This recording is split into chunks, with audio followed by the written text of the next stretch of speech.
Queridos irmãos e irmãs, um dia depois do Natal, celebramos hoje outra grande festa solene. É a festa da Sagrada Família. Esse ano, a festa litúrgica caiu um dia após o Natal.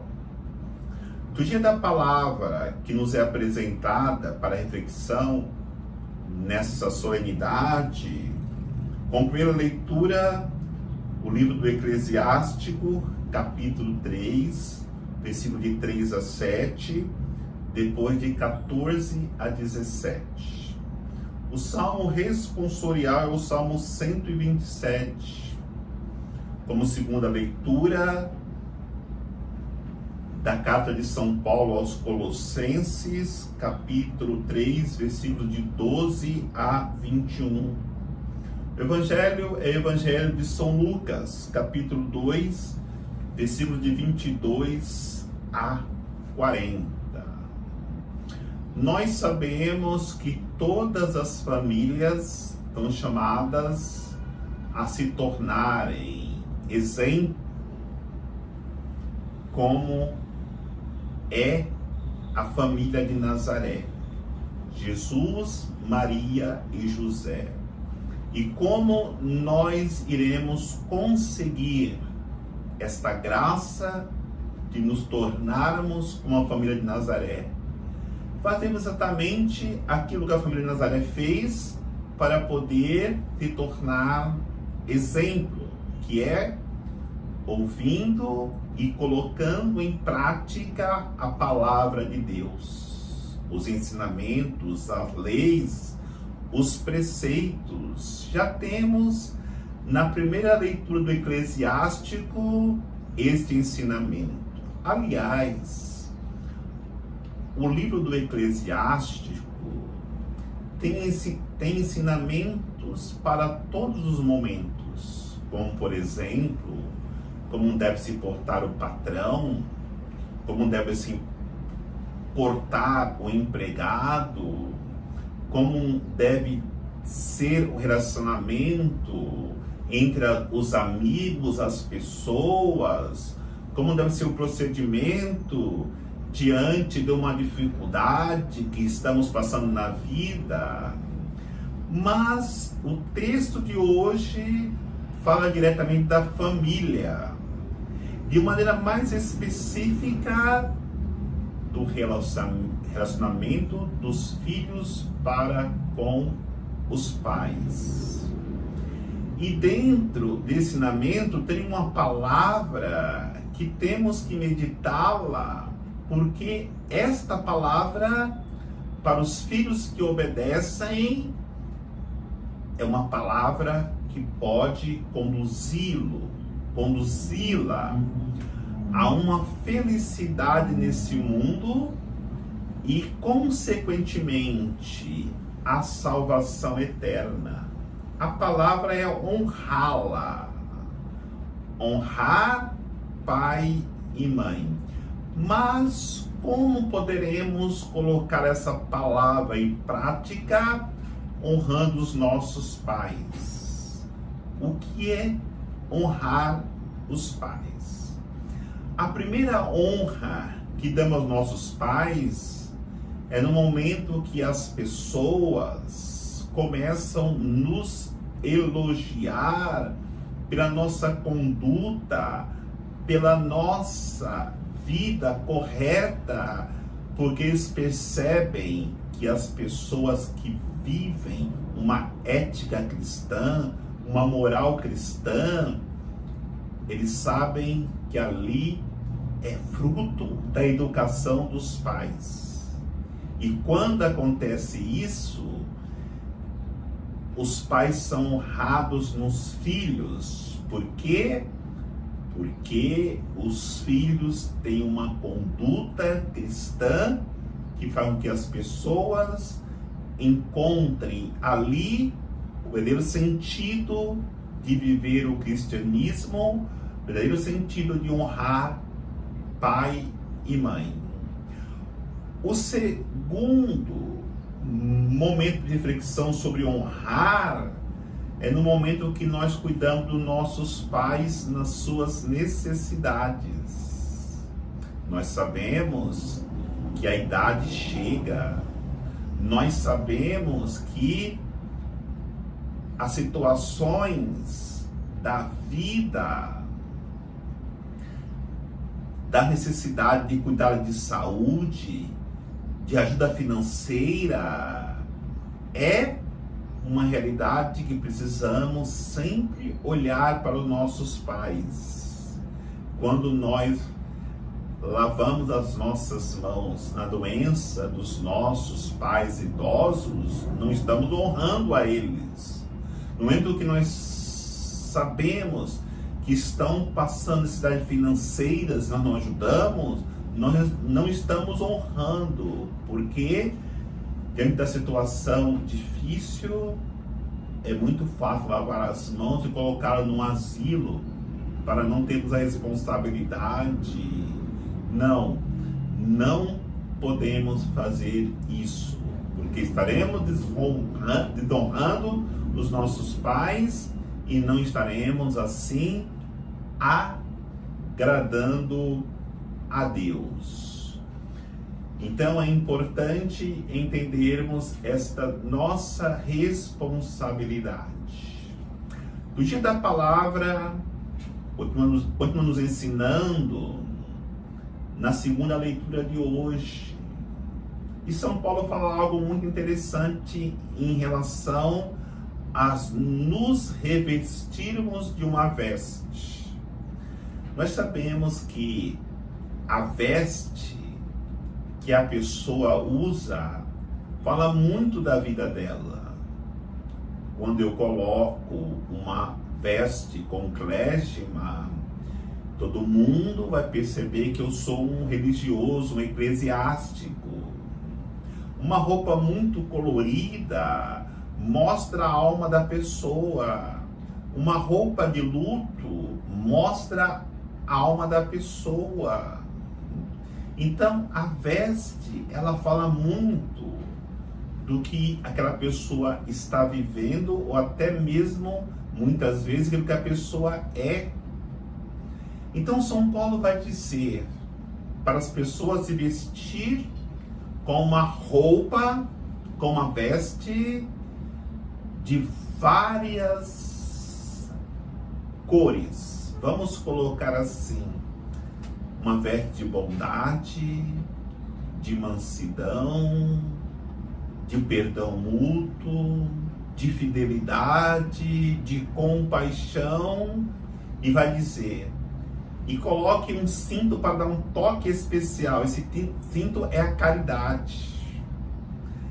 Para que as nossas famílias, pai, mãe, filhos, possam ser exemplos, uma família de Nazaré, todos nós precisamos colocar essa veste da humildade, da bondade, da paciência, do perdão mútuo, da misericórdia, e colocar naquele cinto que vai dar um toque, que é a caridade.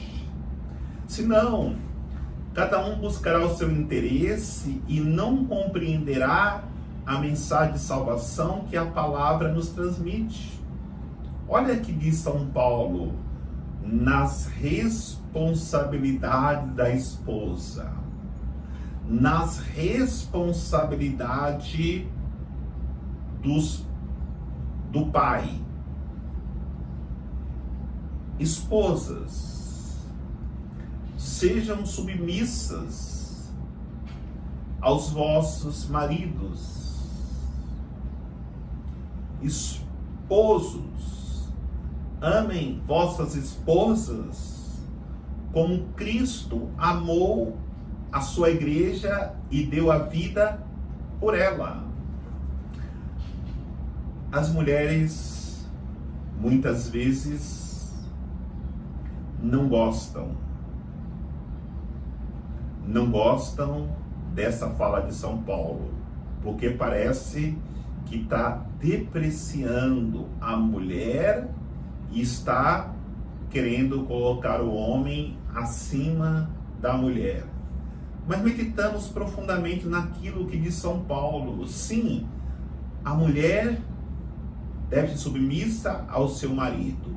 Mas se nós vamos refletir, ele está sendo muito mais exigente com os homens. Porque quando ele fala que os maridos têm que amar as suas esposas como Cristo amou a sua igreja, o que ele quer dizer com isso? Como Cristo amou a sua igreja? Amou-a, dando a vida por ela. O que é mais difícil? Ser submisso? Ser solícito? Ou ser solícita? Ou dar a vida pela pessoa? Então, a responsabilidade do marido é bem maior do que ser apenas submisso. Ele tem que dar a vida pela sua esposa, pela sua família, da mesma forma que Cristo deu a sua vida por amor à sua igreja.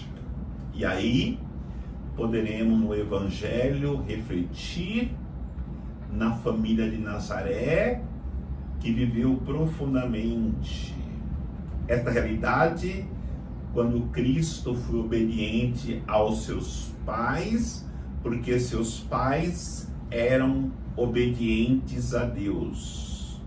E o Evangelho mostra esta obediência de Maria e José a Deus, porque vai dizer que eles subiram a Jerusalém.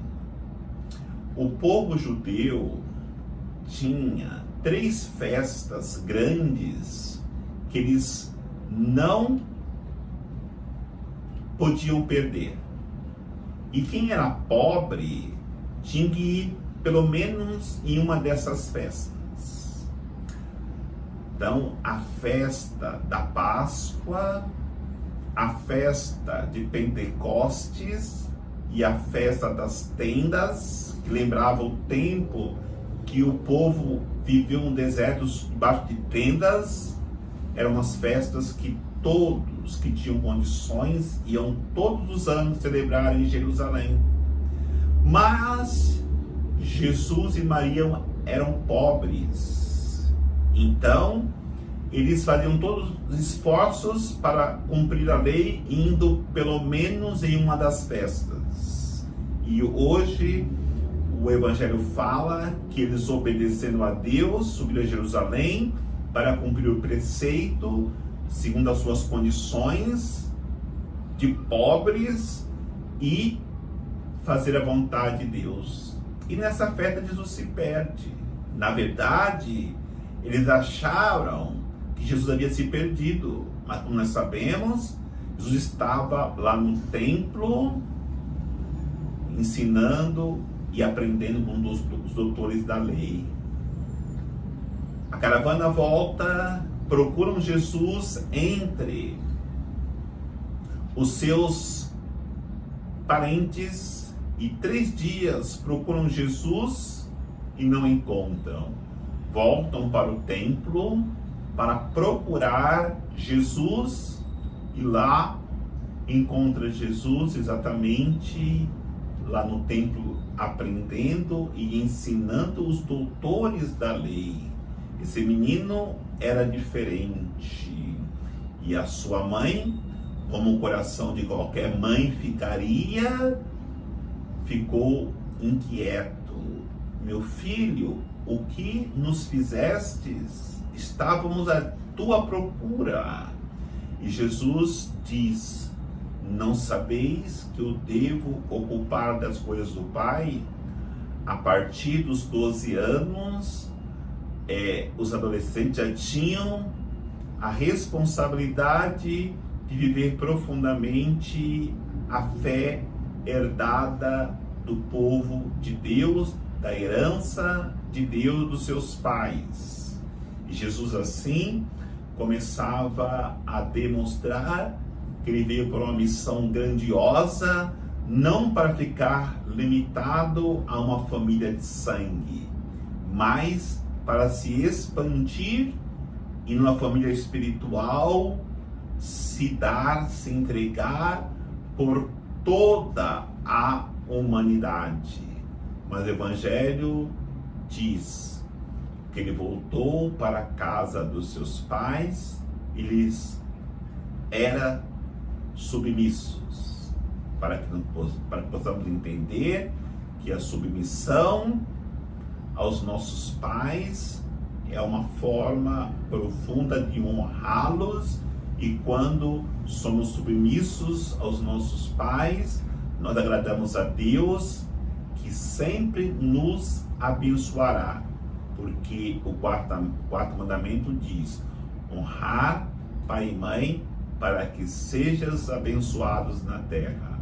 Devemos abençoar nessa terra no momento que fazemos isso. Honramos nossos pais, como Jesus honrou os seus pais, Maria e José, e construiu assim a Sagrada Família de Nazaré. Que a Sagrada Família de Nazaré abençoe todas as nossas famílias nesse domingo que celebramos essa solenidade. Que o Senhor nos abençoe, em nome do Pai, do Filho e do Espírito Santo. Amém.